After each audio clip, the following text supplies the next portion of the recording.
ఆదికాండం 26వ అధ్యాయం 12వ వచనాన్ని ఒక్కసారి చదువుకుందాం.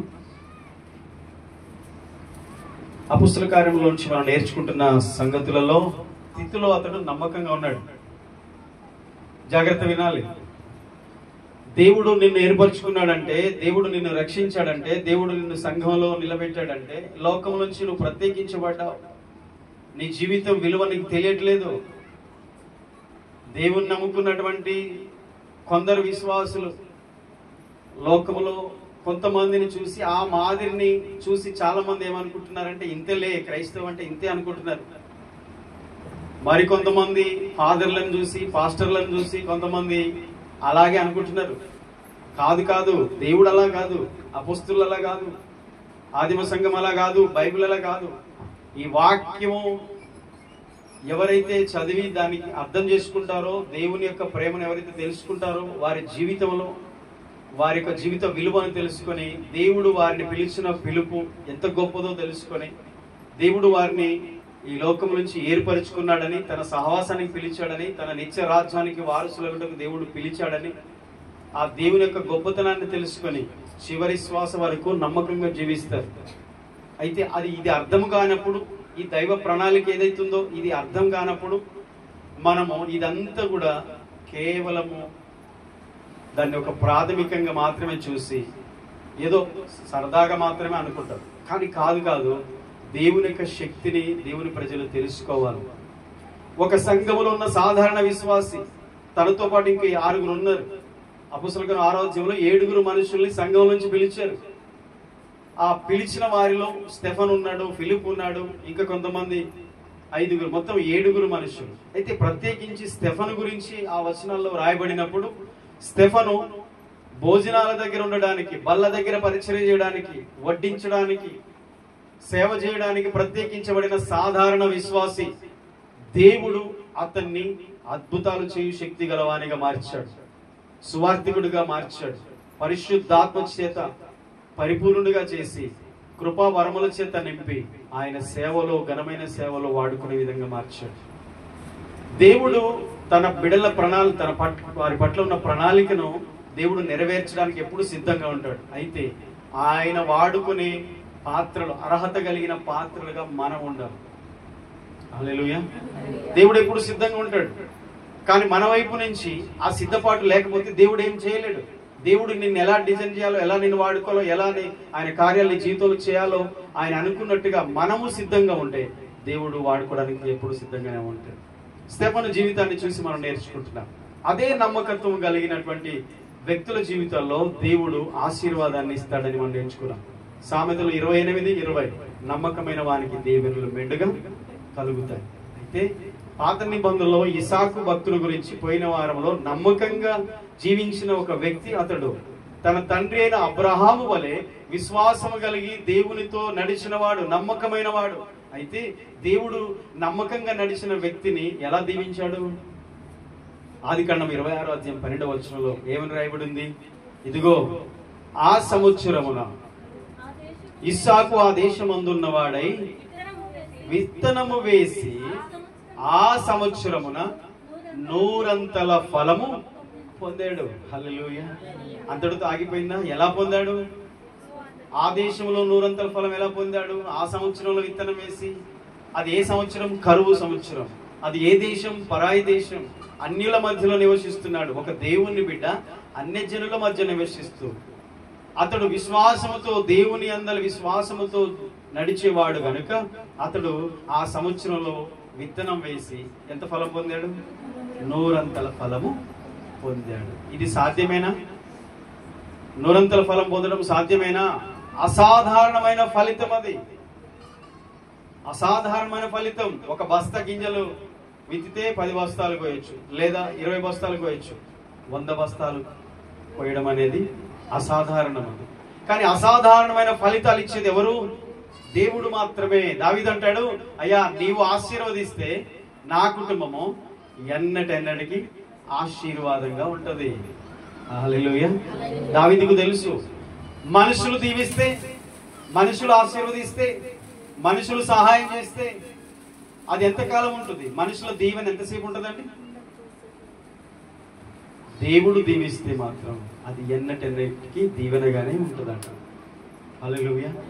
చాలా మంది మనుషుల దీవెన, మనుషుల ఆశీర్వాదం మాత్రమే కోరుకుంటారు. కానీ దేవుని పిల్లలారా గ్రహించండి, దేవుని ఆశీర్వాదం మన మీద, మన కుటుంబాల మీద ఉండాలని కోరుకోవాలి. 100 ఫలాన్ని పొందాడు ఇస్సాకు. 100 ఫలం పొందడం అనేది అసాధారణమైన ఫలితం. అది గుర్తుపెట్టుకోండి. ఇక కొన్ని విషయాలు మనం నేర్చుకోవాలి. అదే వచనంలో కిందలో ఏముంది? యెహోవా అతనిని ఆశీర్వదించును గనుక. ఊరికనేనా? ఊరికనే గొప్పవాడయ్యాడా? సాతాను అంటాడు యోబు గురించి, దేవుని దగ్గరికి వచ్చి అంటాడు, యోబు ఊరికనే గొప్పవాడయ్యాడా? సాతానా, నా సేవకుడైన యోబు గురించి తెలుసా? నా కుమారుడు. ఓ, ఎందుకు తెలియదు? అతని చుట్టూ కంచె వేసావుగా. అవును, ఎవరి చుట్టూ కంచె వేస్తాడు దేవుడు? ఎవరిని సంరక్షిస్తాడు దేవుడు? ఎవరిని ఆశీర్వదిస్తాడు? ఎవరి హస్తము, ఎవరి పట్ల ఆయన హస్తం తోడుగా ఉంటుంది? ఎవరికి అంటే యెహోవా యందు భయభక్తులు కలిగి ఆయన త్రోవలో నడిచేవారికి. మనము లోక సంబంధమైన దీవెన గురించి ఆలోచిస్తాం. లోకములో గొప్పవాళ్ళు కావాలంటే ఏ పనైనా చేయొచ్చు. కానీ దేవుని ఆశీర్వాదం రావాలంటే నువ్వు పని చేస్తే రాదు. లోకములో నువ్వు ఐశ్వర్యము సంపాదించాలంటే నువ్వు కష్టపడవచ్చు. అయితే లోకములో గొప్పవాళ్ళు కావడానికి మోసం చేసిన గొప్పవాళ్ళు అవుతారు, అన్యాయం చేసిన గొప్పవాళ్ళు అవుతారు, దొంగతనం చేసిన గొప్పవాళ్ళు అవుతారు, లంచం తీసుకున్న గొప్పవాళ్ళు అవుతారు. లోకములో గొప్పవాళ్ళు కావడానికి మార్గాలు చాలా ఉన్నాయి. కానీ దేవుని ఆశీర్వాదం కావాలంటే అవి పద్ధతులు కావు. దేవుని ఆశీర్వాదం కావాలంటే నీవు విశ్వాసంతో ఆయన సన్నిధిలో నడవాలి, విశ్వాసంతో విత్తనం వేయాలి, విశ్వాసంతో మాట్లాడాలి, విశ్వాసంతో అడుగులు వేయాలి. దేవుని యందు భయభక్తులు కలిగి ఉంటే దేవుని ఆశీర్వాదాన్ని అనుభవిస్తావు. ఇంతకీ దేవుని ఆశీర్వాదం అంటే డబ్బా?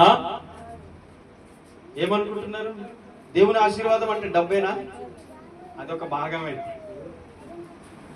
దేవుని ఆశీర్వాదం అంటే లోక ధనము కాదు, వెండి బంగారములు కావు, అవి ఒక భాగమే. దేవుడు దీవించే దాంట్లో అదొక భాగమే. కానీ దేవుని ఆశీర్వాదం అంటే నీ కుటుంబం అంతా రక్షించబడిన వారే ఉంటారు.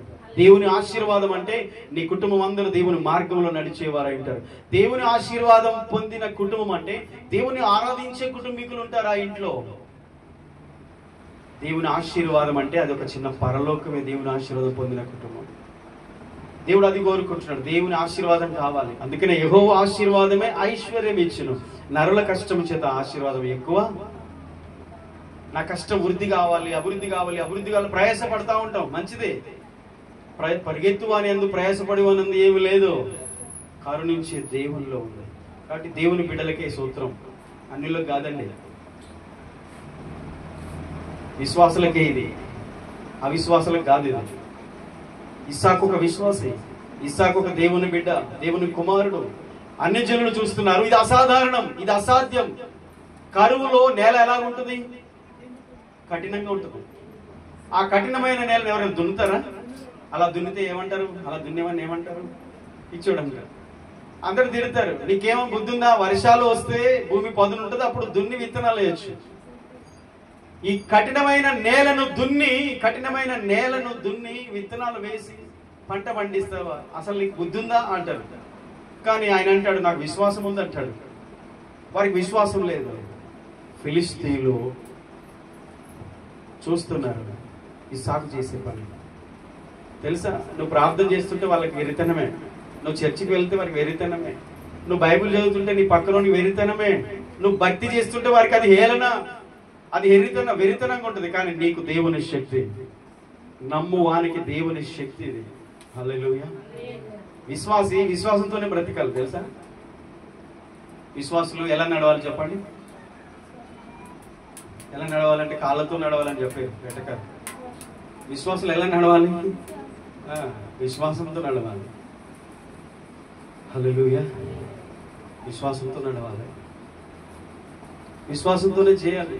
ఒకవేళ విశ్వాసంతో చేయకపోతే మనం ఫలాన్ని చూడలేము. ఆత్మ సంబంధమైన దీవెన, భౌతికపరమైన దీవెన రెండు దేవుడు ఇస్తాడు. హల్లెలూయా. రెండు దేవుడు ఇస్తాడు. నీవున్న ప్రజల మధ్య దేవుడు నిన్ను ఆశీర్వదిస్తాడు. నీకు కలిగిన కొంచెమైన దేవుడు నిన్ను దీవిస్తాడు. నువ్వు విశ్వాసంతో నువ్వు పని చేయి, విశ్వాసంతో ప్రారంభించు, విశ్వాసంతో చేయండి. మీ భూమిని విశ్వాసంతో దున్నండి. నిజమే చెప్తున్నాను, మీకు దేవుడు ఇచ్చిన భూమి ఏదైతుందో, ఎంత అవుతుందో, విశ్వాసంతో దాన్ని దున్నండి, విశ్వాసంతో విత్తనాలు వేయండి. 100 ఫలాన్ని నేను పొందుతాననే నమ్మకంతో దేవుడు ఈ భూమిని సారవంతమైన నేలగా మారుస్తాడు. దీనిలో అధిక దిగుబడిని ఇస్తాడు, ఆశీర్వాదాన్ని ఇస్తాడని. నువ్వు చేసే ప్రతి పనిలో, నీ కష్టంలో విశ్వాసంతో పని చేయండి. నేను కష్టపడుతున్నాను, ప్రయాసపడుతున్నాను, దేవుడు ఫలాన్ని ఇస్తాడు. నా కష్టమును దేవుడు ఫలింపజేస్తాడు. నమ్మండి. ప్రజలు నమ్మనప్పుడే, అన్యులు నమ్మనప్పుడే దేవుని బిడ్డలు నమ్మాలి. ఇది అసాధారణం అన్నప్పుడు ఇది సాధ్యం, అసాధ్యం అంటే ఇది సాధ్యం అని నమ్మేవాడే దేవుని బిడ్డ. యెహోవా అతని ఆశీర్వదించను గనుక అతడు మిక్కిలి గొప్పవాడు. స్టెఫను ఒక సాధారణ విశ్వాసం. వచ్చాడు. ఎంతమంది? 7 వచ్చారు. వాళ్ళు చేసే పని ఏంటి? స్టేజీల మీద కూర్చొని వాక్యాలు బోధించడం కాదు, పొయ్యి దగ్గర ఉండి వంటలు చేయడం. స్టెఫను చేసే పని ఏంటి? వడ్డించడం, పరిచర్య చేయడం. ఆ స్టెఫను పరిశుద్ధాత్మతో నింపబడిన వాడు, పరిచర్య చేసేవాడు, పరిశుద్ధాత్మతో నిండినవాడు. అలుపుని దేవుడు ఎంత గొప్పగా వాడుకున్నాడు, ఎంత గొప్పగా దీవించాడు.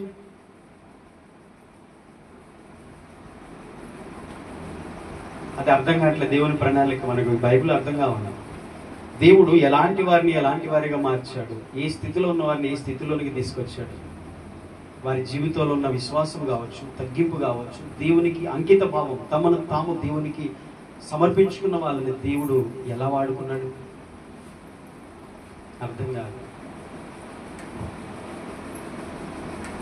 కొన్నిసార్లు అన్ఎడ్యుకేటెడ్గా ఉండి కొంతమంది చదువు రాని వాళ్ళు కంటే, మాకు వాక్యంతో పని ఏంది అయ్యా, మాకేమో అర్థం కావట్లేదు. నీకు ఏం అర్థం కాకపోయినా పర్వాలేదు, వినిపిస్తుంది.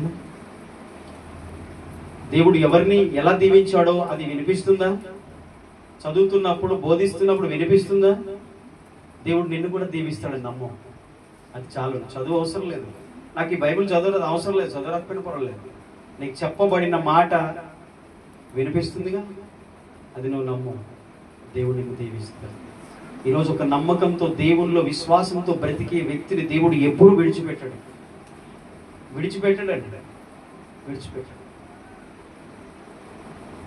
మన శ్రమలకు నిజమైన ఫలితాన్ని ఇచ్చేది దేవుడే. గుర్తుపెట్టుకో, నిజమైన ఫలితాన్ని ఇచ్చేది దేవుడే. పోయిన వారు మీకు చాలా వరకు చూపించాను. కన్నీళ్లతో విత్తనం వేసేవాడు సంతోషగానాలతో పనులు మోసుకొని వస్తారు. కన్నీళ్లతో విత్తేవారు సంతోషాన్ని రేపు అనుభవిస్తారు. ఈ లోకంలో ఉన్నంత మటుకే ఈ లోక సంబంధమైన శ్రమలు. కానీ నిజమైన విశ్వాసి ఒకసారి ఈ లోకాన్ని విడిచిన తర్వాత దానికి, ఈ లోకంలో పడిన శ్రమకు యుగయుగాలు సంతోషము, ఆనందంతో దేవుని సన్నిధిలో ఉండగలుగుతాం. యాతన స్థలానికి మనం వెళ్ళం. నరకం అనే యాతన స్థలం, అది నరకం, పాతాళం అంటారు. అక్కడికి వెళ్ళం. ఈరోజు విశ్వాసంతో నువ్వు బ్రతుకుతున్నప్పుడు ఎదుర్కొంటున్న ప్రతి దానికి రేపు సంతోషం ఉంది. అయితే అక్కడికి వెళ్ళేవరకైనా ఇక్కడ లేదా? ఇక్కడ కూడా ఉంది. నీ శ్రమలలో కూడా నీవు ఆనందించేటట్టు దేవుడు నీకు కృపనిస్తాడు. నీ కష్టములో కూడా నీవు ధైర్యంతో ఉండేటట్టు దేవుడు నీకు కృపనిస్తాడు. ఇస్సాకు కష్టం వచ్చింది, సొంత దేశంలో కరువు వచ్చింది తెలుసా. కనాన్లో కరువు వస్తే ఐగుప్తు వెళ్ళాలనుకున్నాడు. దేవుడు అన్నాడు, నీవు ఐగుప్తుకి వెళ్ళొద్దు, నువ్వు ఫిలిస్తీన్ల దేశానికి వెళ్ళు, అంటే గెరారికి వెళ్ళమన్నాడు. నేను చూపించే దేశానికి వెళ్ళమన్నాడు ఇస్సాకును కూడా. ఇస్సాకు కూడా అట్లాగే వెళ్ళాడు. దేవుడు చెప్పిన మాట విని అక్కడికి వెళ్ళాడు. అక్కడ వెళ్తే అక్కడ ఏమైనా సమృద్ధి ఉందా? అక్కడ శ్రమనే, అక్కడ కరువే, అక్కడ బాధే, అక్కడ ఇబ్బంది. ఒక నిజమైన విశ్వాసి కష్టాల్లో ఏం చేయాలి? కష్టాలు వచ్చినప్పుడు ఏం చేయాలి? మనం ఎదుర్కోలేని శ్రమలు మనకు ఉన్నప్పుడు మనం ఏం చేయాలి? ఎన్నో రోజులుగా, సంవత్సరాలుగా మనము బాధించబడుతున్న పరిస్థితులలో, ప్రతికూల పరిస్థితుల్లో మనం ఏం చేయాలి? చేసేది ఏం లేదు, దేవుని మీద విశ్వాసం ఉంచాలి. హల్లెలూయా. దేవుని మీద విశ్వాసం ఉంచడమే. అందుకని అంటాడు, మనం మన వంతు నమ్మకంగా విశ్వాసంతో చేయాలి. తర్వాత ఆయన మనపై దయ చూపిస్తాడు. మనం ఒకటి మర్చిపోతున్నాం, అన్ని దేవుడు చేయాలని మనమే కూర్చుంటాం. కాదు, ఇసాకు అలా కూర్చోలేదు. అర్థమవుతుంది నేను చెప్పేది? అర్థమవుతుంది. ఇసాకు అలా కూర్చోలేదు. కరువు వచ్చింది నాయనా, ఏం చేయమంటావు, ఆకలితో చచ్చిపోతాం, ఏదో ఒకటి చెయ్యి. లేదు, లేచాడు. కరువులో ఎండిన నేలను కూడా దున్నుతాం. మన వైపు నుంచి విశ్వాసంతో పని ప్రారంభిస్తే ఫలాన్ని ఇచ్చేది దేవుడు. మనం ఏం చేయం, దేవా నువ్వే చేయాలని అంటాం. కాదు కాదు, కష్టాల్లో కూడా మనం చేయాల్సింది ఒకటి ఉంది. తెలుసా తెలుసా తెలుసా ఒక పూట ఉపవాసం,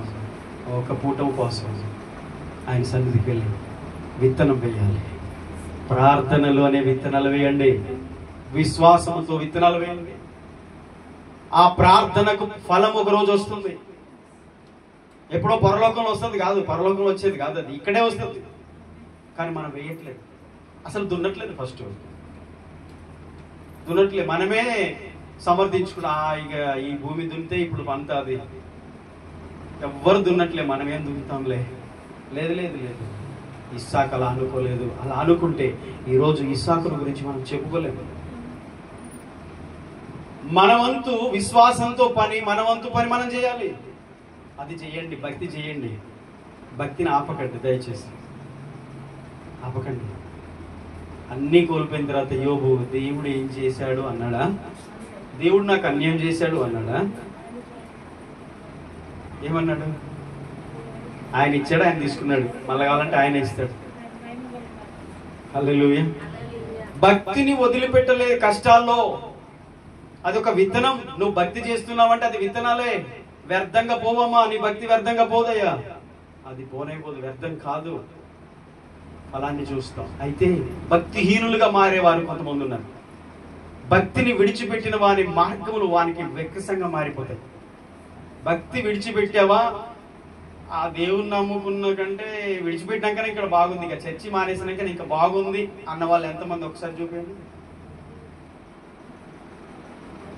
దేవుని విడిచిపెట్టినాకనే ఇంకా నేను బాగున్నా ఏముండదు. అపవిత్రాత్మ ఒక మనుషుని విడిచి వెళ్ళిన తర్వాత అది మళ్ళా వెతుకుచూ స్థలము దొరకనందున నేను విడిచి వచ్చిన ఇల్లు చూస్తా అని మళ్ళీ ఒకసారి వచ్చేసరికి అది ఊడ్చి అమర్చి ఉండుట చూసి తనకంటే చెడ్డమైన మరి 7 దయ్యములు తీసుకొని వచ్చి ఆ ఇంట్లో నివాసం ఉంటాయట. ఆ మనుషుని స్థితి మొదటి స్థితి కంటే కడపటి స్థితి మరీ చెడ్డదగును. ఒక్క దయ ఉన్నప్పుడే సమస్య, మరి 7 దయాలు వస్తాయి.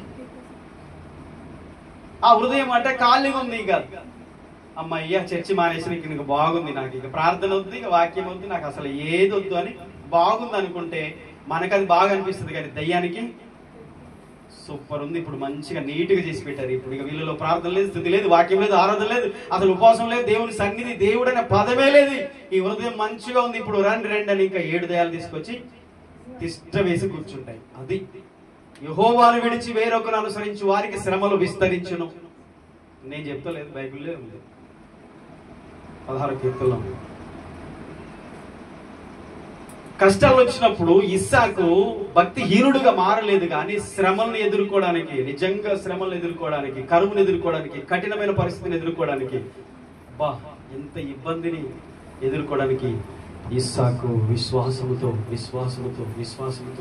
దేవునిపై భారం వేసి, దేవునిపై చూస్తూ, దేవుని వైపు చూస్తూ నడిచాడు. దేవుడు అన్యాయం చేశాడా? చెయ్యలే. అన్య జనులు అవాక్కయ్యేటట్టు, చుట్టూన్న ఫిలిస్తీన్లు నోరు మోసుకునేటట్టు, అసూయపడేటట్టు, ఫిలిస్తీన్లు అసూయపడేంతగా ఇస్సాకును దేవుడు గొప్ప చేశాడు. నీ ఆత్మీయ జీవితంలో ఈ గొప్పతనం, మన భౌతిక జీవితంలో ఈ గొప్పతనం మనకు అవసరం. హల్లెలూయా. నూరంతల ఫలం అనేది అసాధారణ ఫలితం అనేది తెలుసుకున్నాం. తర్వాత దేవుడు మన జీవితంలో ఇచ్చే ఫలితాలు మన అంచనాలకు మించినవని మీకు తెలుసా? వాక్యమే ఉంది. ఎఫెసీ పత్రిక 3వ అధ్యాయం 20వ వాక్యాన్ని మీరు ఒకసారి చదివితే, ఎఫెసీయులకు రాసిన పత్రిక 3వ అధ్యాయం 20వ వచనం.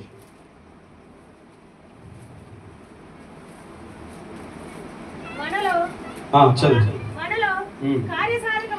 మనలో కార్యసాధకమగు తన శక్తి చొప్పున మనము అడుగు వాటన్నిటికంటేను ఊహించు వాటన్నిటికంటేను అత్యధికముగా చేయ శక్తి గల దేవునికి క్రీస్తు యేసు మూలముగా సంఘములో తరతరములు సదాకాలము మహిమ కలుగును గాక. ఆమేన్. అందరం చెప్దాం ఆమేన్ అని. దేవునికి మహిమ కలుగును గాక. ఆమేన్. ఎవరంట దేవుడు? ఆయన గొప్పతనం ఏంటంట? అడుగు వాటికంటే ఊహించు వాటికంటే అత్యధికముగా చేయ శక్తి కలిగిన దేవుడు మనం ఆరాధించే దేవుడు. లేఖనములు నమ్మని మొందమతులు ఉంటారు. ఆ పాత నిబంధనలో యేసు ప్రభు చెప్పిన ప్రవచనాలే యూదులు నమ్మలు, అందుకే ఆయన సిలువ వేసి చంపారు. క్రీస్తును గురించి రాయబడిన లేఖనాలు ప్రవక్తల గ్రంథాల్లో ఉన్నాయి. అవి నమ్మని యూదులు యేసును నువ్వు మెస్సయ్యో కాదు, నువ్వు మా కొరకు వచ్చిన రక్షకుడవే కాదు అని చెప్పి ఆయన సిలువ వేసి చంపారు. అంటే కన్నులు మోయబడ్డాయి, లేఖనాలు వారు తెలియలేదు. ఈరోజు క్రైస్తవులు కోకొల్లులుగా లక్షల మంది గుడికి వెళ్తారు, ఆదివారం చర్చికి వెళ్తారు, కానీ ఒక్కరికి కూడా వాక్య ప్రత్యక్షత లేదు. దేవుని వాక్యములో ఉన్న శక్తిని నీవు తెలుసుకున్న రోజు ఆ శక్తి నీలో క్రియా సాధకముగా మారుతుంది. దేవుని శక్తి నిన్ను నడిపిస్తుంది. వాక్యమే దేవుడు, దేవుడే వాక్యమైనాడు. వాక్యములో ఉన్న శక్తి అది. దేవుడు ఎంత గొప్పవాడంటే, అమ్మా నువ్వేదైనా అడుగుతున్నావు అనుకో, దేవుడు నాకు ఇది చేయాలని ఊహిస్తున్నావు అనుకో, నువ్వు అడిగేదానికంటే నువ్వు ఊహించుకునే దానికంటే అత్యధికముగా చేయుటకు శక్తి గలవాడు. అధికంగా చేసే శక్తి కాదు, అత్యధికంగా చేసే శక్తి. అదే చెప్పానుగా, బస్తా గింజలు విత్తితే ఎన్ని బస్తాలు వస్తాయి? 10 వస్తాయి, 20 వస్తాయి. 100 బస్తాలు రావు. 100 బస్తాలు రావడం అనేది అసాధారణం. అది అయితే అసాధారణ కార్యాలు చేసేది దేవుడు మాత్రమే. గుర్తుపెట్టుకోండి, అసాధారణమైన కార్యాలు చేసేవాడు దేవుడే. ఆ దేవుని శక్తి యందు నీవు నమ్మకం ఉంచితే, నీవు విశ్వాసం ఉంచితే, ఆ శక్తిని నీ జీవితంలో అనుభవించడం నువ్వు చూస్తావు. నమ్మకపోతే వారి అవిశ్వాసం బట్టి ఆయన అనేక అద్భుతాలు అక్కడ చేయలేదంట. యేసుప్రభు వారు కొన్ని ప్రాంతాలకు వెళ్ళినప్పుడు అక్కడ ఉన్న ప్రజలు చూసినప్పుడు జాలి కలిగింది, కానీ వారిలో అవిశ్వాసం ఉంది, సందేహించేవారు. అవిశ్వాసం బట్టి అనేక అద్భుతాలు చేయాలి. ఈరోజు సాతాను చేసే పని వాక్యాన్ని వినకుండా చేయడం, వాక్యాన్ని గ్రహించకుండా చేయడం, వాక్యానుసారంగా జీవించకుండా, వాక్యములో ఉన్న మాధుర్యాన్ని, శక్తిని అనుభవించకుండా చేయడమే. దేవుని శక్తిని నమ్మిన ప్రజలు అసాధారణమైన కార్యాలు వారి జీవితంలో చూశారు. విశ్వాస వీరుల జాబితా ఉంది కదా. ఇప్పటికీ మోకాళ్ళొంచి ప్రార్థించి దేవుని దగ్గర మొరపెట్టి దేవుని చేత కార్యాలను పొందిన అనేకులు ఉన్నారు. అలాగే ఆయనని నమ్మని వారు కూడా ఉన్నారు. క్రైస్తవులు ఆయన వాక్యాన్ని నమ్మని వారు ఉన్నారు. వాక్యం ఏం చెప్తుంది? అడుగు వారి కంటే ఊహించు వారి కంటే అత్యధికంగా చేస్తారు. ఊహించుతున్నావా? అడుగుతున్నావా? ఒక విషయం, అసలు దేవునితో సంబంధము లేని విశ్వాసిగా నీ ఉంటే నీ జీవితంలో దేవుని శక్తిని ఎప్పుడు అనుభవించలేవు. దేవునితో సంబంధం అంటే ఏంటి? ప్రతి దినము మోకరించి దేవునితో సమయం గడిపే అనుభవం. ఇసాకు ప్రార్థన పరుడు, ఇసాకు ప్రార్థించేవాడు, ఇసాకు గొప్ప ప్రార్థన పరుడు, దేవునితో నడిచేవాడు. ఈరోజు దేవుడు మనల్ని అందరిని ఆశీర్వదించాలని ఆశిస్తూ ఉన్నాడు. అయితే ఆయన సిద్ధంగా ఉన్నాడు. నేను ఫస్ట్ చెప్పాను, ఆయన ఎల్లప్పుడూ సిద్ధంగా ఉంటాడు. ఆయన అన్నాడు, అడుగు వాటికంటే ఊహించు వాటికంటే అత్యధికంగా నేను చేసే శక్తివంతుని నేను అన్నప్పుడు, మరి మన వైపు నుంచి విశ్వాసంతో మనవంతుగా మనం చేయాల్సింది. దేవా, అయితే నీ శక్తి నాకు కావాలి. భక్తులు అడిగారు, అయ్యా నీ సన్నిధి మాతో రావాలి, అయ్యా నీ బలం మాకు కావాలి, మాకు శక్తి సరిపో. ఎంతో మంది భక్తుల జీవితాలు. యెహోషాపాతు అంటాడు, 3 దేశాల ప్రజలు యుద్ధానికి వస్తున్నారు. యెహోషాపాతు రాజు మోకరించి దినమంతా ఉపవాసం అంటే ఇశ్రాయేలు ప్రజలందరూ అడుగుతున్నారు, అయ్యా మాకు శక్తి చాలదు, ఏమి చేయుటకు దిక్కు తోచదు. అవును, అలాంటి పరిస్థితులు కూడా వస్తాయి అందరి జీవితంలో. ఏం చేయాలో దిక్కు తోచదు. సమస్యలు ఎదుర్కోవడానికి శక్తి చాలదు. అప్పుడు చేయాల్సింది ఏంటి? దేవుని బిడ్డలో ఇదే ప్రార్థన. అయితే ఆయన శక్తివంతుడు, ఆయన కార్యాలు జరిగిస్తారు. ఈరోజు విశ్వాసం అభివృద్ధి పరచమని ప్రార్థన చేయాలి. ఒక మాట చెప్తారా నాతో? ప్రభువా ప్రభువా చెప్పండి, నోరు తెరిచి. నిద్రపోయేలు కూడా చెప్పండి. పక్కన వాళ్ళు వేయండి ఒకటి. నిద్రపోయేటోళ్ళు మీ పక్కన ఎవరు నిద్రపోతే మొట్టుకేయండి, తప్పేం లేదు. ప్రభువా మా విశ్వాసమును అభివృద్ధి పరచుము, మా విశ్వాసమును అభివృద్ధి పరచుము. ఆమేన్. మన విశ్వాసాన్ని ఇంకా డెవలప్ చేయమని దేవుని అడగాలి. ఆయన శక్తి తక్కువ కాదు, ఆయన బలం తక్కువ కాదు, ఆయన హస్తము కొరుచే కాదు, ఆయన చెవులు మందము కాదు. ఆయన వింటాడు. నువ్వు ప్రార్థన చేస్తే ఆయన వింటాడు. ఆయన చేయటవాడు కాదు. నిన్ను రక్షించడానికి, నీకు సహాయం చేయడానికి ఆయన చెయ్యను చిన్నది కాదు, సహాయం చేస్తాడు. ఇస్సాకును కరువులో ఆశీర్వదించి గొప్ప చేసిన దేవుడు కఠినమైన మన పరిస్థితుల్లో, శ్రమలలో, మన బాధల్లో, మన ఆర్థిక ఇబ్బందుల్లో, మన అనారోగ్య పరిస్థితుల్లో, మనకున్న సమస్తమైన బాధలలో, బంధకాల్లో దేవుడు మనల్ని చూసి మన స్థితిని మార్చడా, మనల్ని ఆశీర్వదించడా, ఆశీర్వదిస్తాడు. ఆమేన్. క్రమక్రమంగా అభివృద్ధి పొందుచూ వచ్చినని కింది వచనంలో రాయబడింది. మంచి నేలలో పడిన విత్తనము ఎలా అభివృద్ధి పొందుతుంది? 30 దంతలుగా, 60 దంతలుగా, 100 అంతలుగా ఫలిస్తుంది. అంటే ఒకేసారి మనం ధనవంతులం అయిపోం, ఒకేసారి మనం గొప్పవాళ్ళు అయిపోం. కానీ దేవుడు సమాధానం ఇచ్చి, క్షేమాన్ని ఇచ్చి, ఆరోగ్యం ఇచ్చి, ఆశీర్వాదాన్ని ఇచ్చి దేవుడు మనల్ని క్రమక్రమంగా దేవుడు తన కృప ద్వారా ఆశీర్వదిస్తాడు. ఆత్మీయంగా, ఆరోగ్యపరంగా, భౌతికంగా, ఆర్థికంగా అన్ని విషయాల్లో దేవుడు దీవిస్తాడు. కానీ వీటన్నిటి కారణం ఒకటే, విశ్వాసంతో నడవడం. మన జీవితంలో మనం చేయాల్సిన పని గుర్తుపెట్టుకోండి. విత్తనాల పేర్లు చెప్పాను మీకు, పోయిన వారు గుర్తున్నాయా? చెప్తారా కొన్ని? మనం ముగించుకుందాం. చెప్పండి. కన్నీళ్ళనే విత్తనాలు వేయాలి. రైట్. ఇంకొకరు చెప్పండి. చెప్పాలి, విన్నోళ్ళు చెప్పండి. ప్రార్థన అనే విత్తనాలు వేయాలి, అవి ఫలిస్తాయి. హల్లెలూయా. పరిచర్య అనే విత్తనాలు వేయాలి, అది ఫలిస్తుంది. మేము ఎంత పరిచర్య చేసామంటే నువ్వు చేసిన సేవ నీ తర్వాత తరానికి అది దేవుడు దీవెనగా మారుస్తాడు. అది నీ టైంలోనే దేవుడు మారుస్తాడు. సువార్త అనేది కూడా విత్తనాలే. యేసు ప్రభుని గురించి చెప్పడం. సాక్ష్యం అనే విత్తనాలు. నీ సాక్ష్యం చెప్పాలి. నేను ఈ స్థితిలో ఉన్నాడు, దేవుడు నన్ను దర్శించాడు, దేవుడు నన్ను రక్షించాడు, నా పాపములు ఇప్పుడు క్షమించబడ్డాయి, నేను ఎప్పుడు చనిపోయినా ఇదిగో నిత్య రాజ్యంలో నాయతో ఉంటాను. ఒక పాపిగా చనిపోతే నిత్య నాశనం, నరకులోనికి వెళ్ళిపోతా, నా పాపాలు క్షమించాడు. అదొక విత్తనం. చెప్పాలి. దేవునికి ఇచ్చే ప్రతి రూపాయి కూడా ఒక విత్తనం, తెలుసా? ఈ విత్తనాల్లో అందరూ వెనకబడ్డంలే, కానీ దయచేసి గమనించండి, ఇవ్వడం కూడా ఒక విత్తనం. తెలియదది.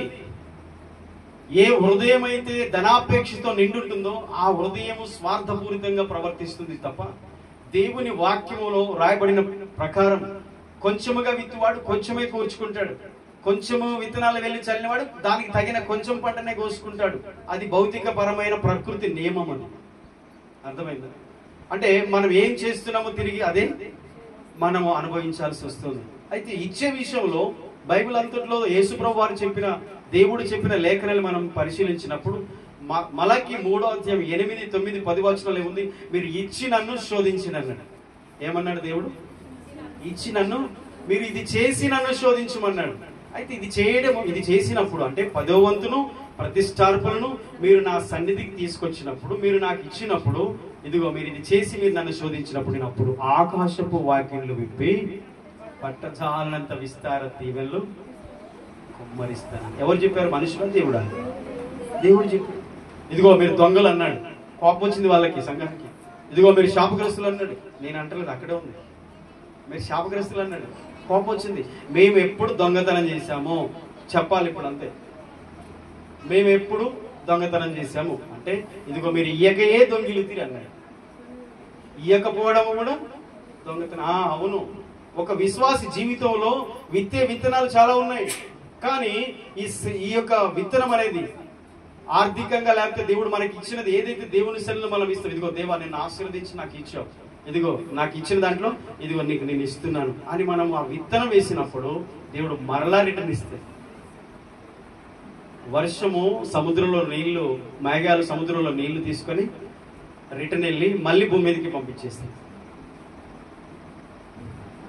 మళ్ళీ ఈ యొక్క ఎండలప్పుడు నీళ్ళంతా ఆవిరైపోయి మళ్ళీ వెళ్ళి వర్ష రూపంలో మళ్ళీ రిటర్న్ వచ్చేస్తాయి. దేవుడు కాలచక్రాన్ని ఎలా పెట్టాడంటే మనిషి జీవితంలో కూడా, మన భక్తి జీవితంలో కూడా దేవుడు మనం చేసిన దానికి రిటర్న్ దేవుడు ఇస్తుంటాడు, మనం ఇచ్చేదానికి దేవుడు రిటర్న్ ఇస్తుంటాడు, మనం చేసే ప్రతి పనికి దేవుడు రిటర్న్ ఇస్తాడు. ఇది ఒక విశ్వాసులకు మాత్రమే, అన్యులకు అర్థం కాదు కానీ వారి పద్ధతి వేరే ఉంది తెలుసా. వారి ఇచ్చే పద్ధతి, వారి విశ్వాస ప్రకారం వారు ఎంత ఇస్తారో తెలియదు. ఒక ఆయన వెళ్ళి తనంత బంగారం ఇచ్చి వచ్చేస్తారు, తను ఎన్ని కిలోలు ఉన్నాడో అన్ని కిలోలు బంగారం కూడా ఇస్తారు. అది కాదు మన విశ్వాసం. మన విశ్వాసం ఏంటంటే దేవుడు ఏ ఆజ్ఞ ఇచ్చాడో, ఏ కట్టడ పెట్టాడో, దేవుడు ఏదైతే మనకు నేర్పిస్తున్నాడో అవి మనం నమ్మకంగా చేయగలిగితే ఆ విత్తనాలు కూడా ఫలిస్తాయి. హల్లెలూయా. దేవుడు నన్ను ఏం ఆశీర్వదించొద్దు, నాకు సమృద్ధిగా ఉంది, నేను ఇవ్వను, నేను తీసుకోను. ఏంటి? నేను ఇవ్వను, నేను తీసుకోను. నేను దేవునికి ఇవ్వను, దేవుడు నాకు ఇవ్వద్దు, ఎందుకంటే నాకు సరిపడా ఉంది. అది ఈ లోకపు ధనమే, అది లోకపు సంబంధమైనది. కానీ మత్తయి 6:21 ఏమో తెలుసా, మీరు పరలోకంలో మీ ధనము కూర్చుకోరని యేసే చెప్పాడు. పరలోకంలో మీ ధనము కూర్చుకోండి, అక్కడ దొంగలు కన్న వేసి దొంగిలించరు, అక్కడ చిమ్మట కొట్టదు. చదువుదాం మత్తయి సువార్త 6వ అధ్యాయం 19 నుంచి చదువుతారా? భూమి మీద మీ కొరకు ధనమును కూర్చుకొనవద్దు. ఏం చేయొద్దు? ధనమును కూర్చుకొనవద్దు. ఎవరు చెప్పారు? ఎంత కష్టం వినడం. మీరు ఇంతసేపు పాడారే చప్పట్లు కొట్టుకుంటూ, ఆయనే చెప్పాడు.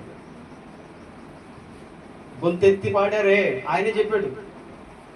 ఇంతసేపు మనం ఆరాధించామే, ఆయనే చెప్పాడు ఈ మాట. తెలుసా? దానిలో అర్థం ఏంటంటే పని చేయొద్దు, డబ్బు సంపాదించొద్దు అని కాదు దాని అర్థం. కూర్చుకోవడం అంటే అర్థం ఏంటంటే నాది ఇదే లోకము, నాకు ఇదే స్వాస్థ్యము, నాకు ఇదే సొంతము అనే భ్రమలో ఉంటారే, దాని గురించి చెప్పాడు. అది అవగాహన కోసం. రెండో మాట, ఇక్కడ చెమ్మటయు తుక్కును తినివేయును, దొంగలు కన్నము వేసి దొంగిలేదరు. నిజమా కాదా? నిజమా కాదా? ఏ ఏటీఎంలైనా పగలగొట్టి, ఏ ఇలాంటి బ్యాంకులైనా సైబర్ నేరగాళ్ళు దొంగిలిస్తున్నారు. అంతే. ఎంత కట్టుదిట్టం చేసినా అది దొంగతనం జరుగుతూనే ఉంటుంది. అంటే అది శాశ్వతమైనది కాదు అని మనం దాన్ని అర్థం చేసుకోవాలి. ఇక్కడ దొంగలు కన్నవేసి దొంగిలిస్తారు. ఒకవేళ అలాగే పెట్టి ఉంచి సంవత్సరాల తరబడి ఉంచితే ఏమవుతాయి? తుప్పు పట్టిపోతాయి. ఎందుకు? అది కాగితమే కదా, కాగితమే. కానీ ఏం చేయాలి? చెప్పండి, అది ఎలా సాధ్యం? ఇప్పుడు బ్యాంకులో ఏమంటే సూర్యాపేట పోయి వేసి వస్తాం, అంతే. అకౌంట్లో ఏమంటే వేసేసుకుంటాం. పరలోకంలో ఏమంటున్నాడు? ఇది ఎలా సాధ్యం? విత్తనం సార్, ఇది విత్తనం. ఈ విత్తనాలు కూడా తెలియాలి మనకి. ప్రభు ఏం చెప్పారు? పరలోకంలో మీ కొరకు ధనము కూర్చుకోండి. ఒక్కసారి మీరు దాన్ని ఎలా అర్థం చేసుకున్నారో ఒక్కసారి చెప్పండి. ఎలా సాధ్యం? అది ఎలా చేయగలం పరలోకంలో? చెప్పాలి. అది ఇటువైపు నుంచి కూడా చెప్పాలి. మీకు తోచింది చెప్పండి. వాక్యమే కాదు ఇది. పరలోకంలో మీ కొరకు ధనం కూర్చుకోమని చెప్పాడు. భూమి మీద మీ కొరకు ధనం కూర్చుకోవద్దని చెప్పాడు. ప్రభువే చెప్పాడు. మరి రేపు అక్కడికి పోయి నిలబడతాం. ఆయన చెప్పిన మాట గుర్తు చేసి అడుగుతాడు, ఏమయ్యా నేను చెప్పాను, మీరు విన్నారు, ఆల్రెడీ చర్చలో కూడా ఇది బోధించారు, మీరు విన్నారు, మరి ఏం చేశారు? మీరు నేను చెప్పిన దానికి రివర్స్ చేశారు. మీకు ఇక్కడ ఏం లేదంటే మన పరిస్థితి. ప్లాట్లు రేట్లు పెరుగుతున్నాయని చెప్పేసి డబ్బులు ఉన్నప్పుడు కొంచెం వెళ్ళి సిటీలో ఎక్కువ డబ్బులు వస్తాయని చెప్పి ఒక ప్లాట్ కొనేస్తారు. రేపు రోజున అది మనకు ఉపయోగపడుతుందని, అంతేనా? భవిష్యత్తు దృష్టిలో పెట్టుకునే కదా. ఇది కూడా అదే. మన భవిష్యత్ గృహం పరలోకం. అర్థమైందా? క్రైస్తవుని యొక్క నిరీక్షణ పరలోకమే. ఈ భూమి మీద మాత్రమే మనం ఆలోచన చేసి పరలోకం గురించి ఆలోచన చేయకపోతే రేపటి దినమున మన జీవితం శూన్యం. అందుకని ఆయన చెప్పాడు, నీ ధనం ఎక్కడ ఉండునో నీ హృదయం అక్కడ ఉంటుందని యేసయ్య చెప్పాడు. 22 కింది వచనం చదువుతారు ఒకసారి. 21వ వచనం. ఈ ధనం ఎక్కడ నుండునో అక్కడనే నీ హృదయం ఉండును. అది సంగతి. చాలు. విత్తనం అదే. నువ్వు ఎక్కడ విత్తుతున్నావు? నీ విత్తనాలు ఎక్కడ విత్తుతున్నావు? ఎక్కడ విత్తున్నారు? అర్థం చేసుకో. అది ఫలిస్తాయి. కానీ చెడ్డ స్థలంలో విత్తిన చెడు విత్తనాలు చెడ్డ ఫలాలు ఇస్తాయి. మంచి నేలలో విత్తండి. మంచి వాటికి ఉపయోగించండి. వ్యర్థమైన వాటికి పెట్టకుండా, వ్యర్థమైన వాటికి మన డబ్బునంతా వేస్ట్ చేయకుండా దయచేసి దేవుని పిల్లలుగా మీ అందరికీ నా మనమే, దేవుడు మీకు ఇచ్చిన సమయమైన ఒక విత్తనమే తెలుసా? ఎక్కడ ఎక్కువ టైం స్పెండ్ చేస్తున్నావు అది విత్తనం. దాని ఫలాన్ని నువ్వు కోస్తావు. నీ సమయం కూడా ఒక విత్తనమే. దేవుడు ప్రతి దానికి లెక్క తీస్తాడు, తర్వాత తాట తీస్తాడు. ప్రతి దానికి లెక్క ఉంది, ప్రతి దానికి లెక్క ఉంది. మనిషి జీవితము వృధా కాదు, వ్యర్థంగా ఎవరిని చేయలే దేవుడు. మనం రక్షించబడిన వారు, ఆశీర్వదించబడిన వారు. మనము మన విత్తనాలు ఎక్కడ విత్తుతున్నామో మనం చూసుకోవాలి. దేవుని కొరకు మనం ఇచ్చే ప్రతి రూపాయి ఖచ్చితంగా దేవుని లెక్కలు. వ్యర్థంగా ఖర్చు పెట్టేది దేవుని దగ్గర లెక్క రాదు. దేవుని కొరకు నువ్వు చేసేది మాత్రం దేవుని దగ్గర లెక్కకు వస్తుంది. దాని లెక్క సాతాను చెప్తాడు.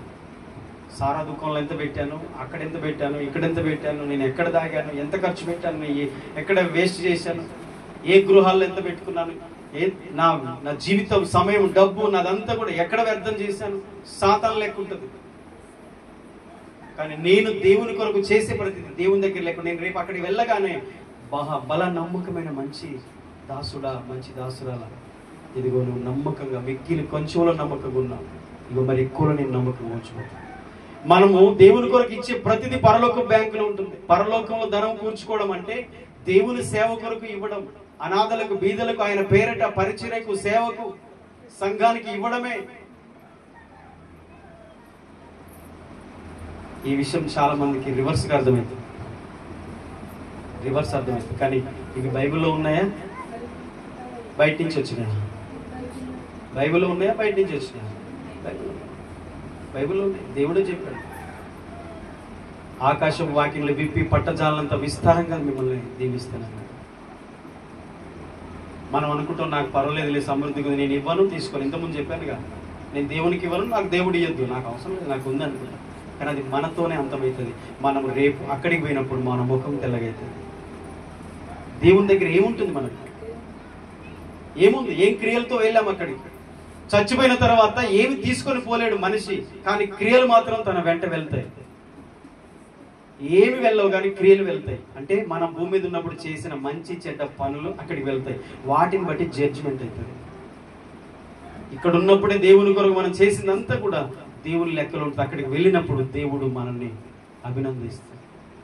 పరలోకంలో ధనం కూర్చుకోమని చెప్పాడు. ఎందుకు అనంటే మనము మన జీవిత కాలంలో కొంత దేవుని కొరకు మనం త్యాగం చేసుకుంటూ వెళ్ళాలి. అది అవసరం. కానీ బాధాకరమైన విషయం ఏంటంటే ఎక్కడైనా ఖర్చు పెడతాం, కానీ పరిచర్యలు మాత్రం ₹1 ఖర్చు పెట్టాం. మరీ బాధ ఏమంటే తెలుసా, దేవునికి ఇచ్చే కాడికి వచ్చేసరికి, కానుక దగ్గరికి వచ్చేసరికి చిల్లిగా ఉన్నా పర్వాలేదు, నన్ను మన్నించాలి మీరు చెప్తున్నాను. కానుక దగ్గరికి వచ్చేసరికి మనము చాలా పిసుకుంటాం, చాలా ఆలోచిస్తాం, ₹10 వెతుకుతాం ఎంతసేపటికి. ఈ మాట చెప్పడం ఉద్దేశం ఏంటంటే మీ లెక్కకు విస్తారమైన ఫలము రావాలని ఇలాగ చెప్తున్నాను. మీరు ఇవ్వండి, విత్తండి, దేవుడు మేము ఖచ్చితంగా మిమ్మల్ని దీవిస్తారు. నేను చెప్తలేదు, బైబిల్ చెప్తుంది, దేవుని వాక్యం చెప్తుంది. కాబట్టి ఏదైనా వ్యర్థంగా పోదు. నీ పరిస్థితులు ఎలా ఉన్నా సరే నువ్వు చేసే ప్రతిదీ, దేవుణ్ణి బట్టి చేసే ప్రతిదీ, దేవుడు దానికి రెస్పాన్సిబిలిటీ, దేవుడు దానికి బాధ్యుడు అవుతాడు. దేవా నువ్వు చెప్పినట్టు నేను చేశాను, నువ్వు చెయ్యి. దేవుడు చెప్పకపోతే, ఇస్సాకు ప్రార్థనలో దేవుడు చెప్పకపోతే విత్తనం వేసాడు అనుకుంటున్నారా? సొంత తెలివితేటలు ఉన్నాయని చేయలే ఆయన వ్యవసాయం. చాలా మంది తెలివితో చేస్తారు వ్యవసాయం. మన తెలివి ఒకసారి తిరగలు పడుతుంది, మన ఆలోచనలు మనం చిక్కుబడి కూలుతాం. ఇస్సాకు చేసింది దేవుని మాట మీద నమ్మకంతో. దేవుడు చెప్పాడు, విత్తనం వేయమన్నాడు దేవుడు. అన్యజనుల దేశంలో నేను మహిమపరుస్తా, ఘనపరుస్తా, నా నామానికి మహిమ తెచ్చుకుంటాను, నువ్వు చేయమన్నాడు. దేవుని నుంచి పర్మిషన్ తీసుకునే ఎడారి భూమిని, ఎండిన నేలను దున్ని విత్తనాలు వేశాడు ఆయన. ఈరోజు దేవుని మాటకు లోబడి నువ్వు చేస్తే అది ఆశీర్వాదకరంగా ఉంటుంది. దేవుని మాటకు లోబడి నువ్వు జీవిస్తే అది దీవెనకరంగా నీ జీవితం మారుతుంది. అవిశ్వాసంగా ఉండకండి, విశ్వాసంతో ఉండండి. కలవరపడకండి, పరిస్థితులను బట్టి దేన్ని బట్టి కూడా అధైర్యపడకండి, ధైర్యంగా ఉండండి. మోకరించుతాం, ప్రార్థన చేద్దాం. విన్నటువంటి ప్రతి మాట హృదయములో భద్రపరుచుకుందాం. దేవుని వాక్యములు ఏదైతే వ్రాయబడిందో అడుగు వాటికంటే ఊహించి వాటికంటే అత్యధికంగా చేయడానికి శక్తి